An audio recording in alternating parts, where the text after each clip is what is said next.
Welcome back to Bravo Movie Reviews. Today we're going to be talking about a Japanese movie called Audition.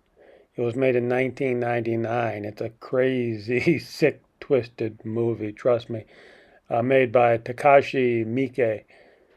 And it has the director Takashi has a cult following for sick and twisted movies, and this definitely is a sick and twisted movie. And a little disclaimer up front: if you are an older baby boomer man and you're planning to buy a red Corvette and hook yourself a young pretty filly, well, avoid this movie at all costs, because if you watch this movie by accident, you will sell your red Corvette and you will move to the mountains and become a hermit.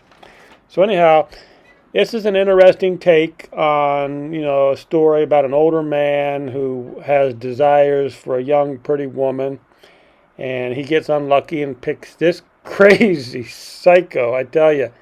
And again, I must be honest with you, I don't like horror films in general.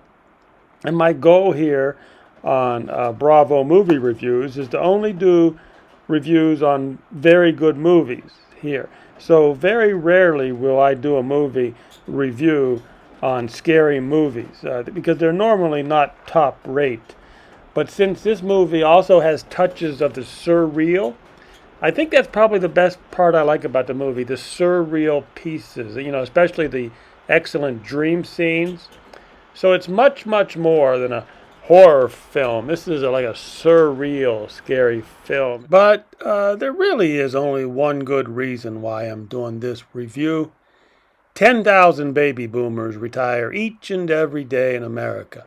And as old men try to regain their glory years and seek young, beautiful girls, proving they still have it, well, I'm not sure how any man over 40, or actually any man over 50 or 60, could ever start dating young girls again after watching this creepy movie. Wow. I think all the baby boomer men should be forced to watch this movie. So anyhow, the female lead is the perfect submissive female partner. She's beautiful, thin, and smart. We're talking about the beginning of the movie. And but most importantly for us male chauvinistic pigs, she is perfectly submissive.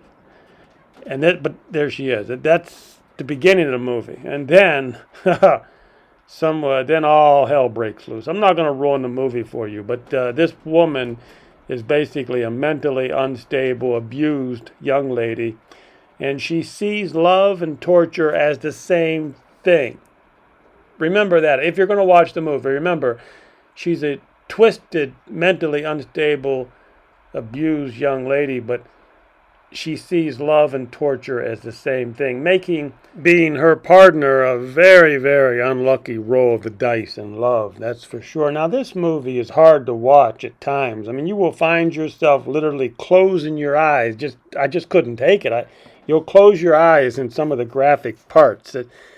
It's just that sick.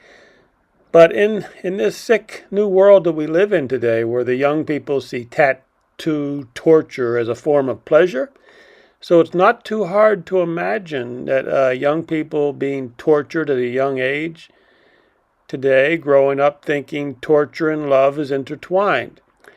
And one more thing, the way Japanese men think of women, and you'll get that in the beginning of the movie, this will infuriate today's snowflakes. Slow, with man thoughts, perfect for the male chauvinistic pig. I mean, the beginning of the movie will drag us older men in.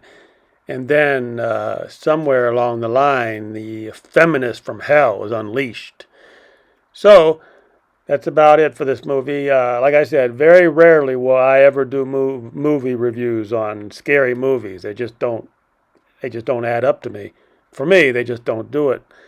To be top notch, very, very good movies. And that's my goal here, to share with the world or anybody who's listening what good movies you should watch. But you probably should watch this one. This is Quentin Tarantino's, one of his favorite movies.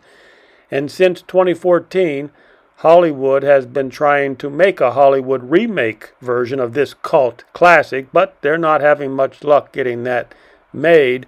or attracting any Chinese money. So until next time, good luck in finding good movies.